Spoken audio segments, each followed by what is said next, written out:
Bonjour et bienvenue dans une nouvelle vidéo sur le thème de Power BI. Aujourd'hui, nous allons apprendre comment copier-coller un visuel entre deux rapports. Donc pour cela, vous devez d'abord vous connecter sur le web à votre rapport Power BI. Donc moi, je suis directement connecté. Hop. Donc on va commencer par connecter sur le premier rapport, donc rapport 1.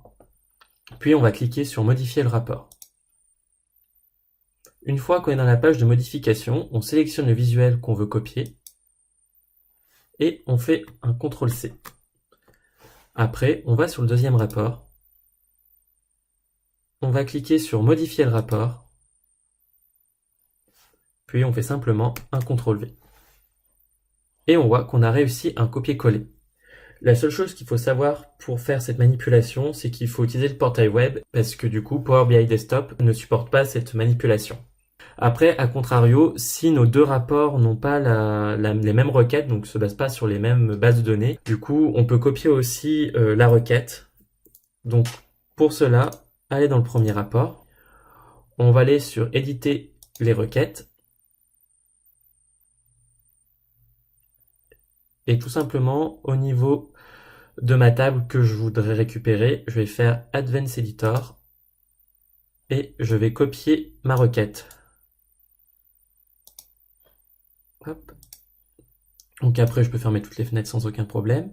Je vais dans mon second rapport. Donc là, je vais faire la même manipulation. Je vais faire Edit Query. Et à ce niveau-là, on va voir que j'ai aucune table. Donc pour ajouter une table, je vais faire un clic droit au niveau de Query, Nouvelle Query et une query blanche. Donc ici, je vais voir que ma table est apparue. Et en fin de compte, je vais cliquer sur Advanced Editor. Et je vais faire simplement un CTRL-V pour faire mon coller.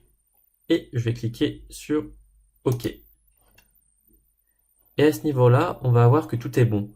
Par contre, pour être sûr qu'il n'y ait pas de souci, je vais aller sur mon premier rapport et je vais récupérer le même nom de la table. Parce que sinon, quand vous allez éditer les visuels, il ne va pas arriver à retrouver parce que ce ne sera pas sur la même table. Donc on clique sur Rename, je fais un CTRL-C.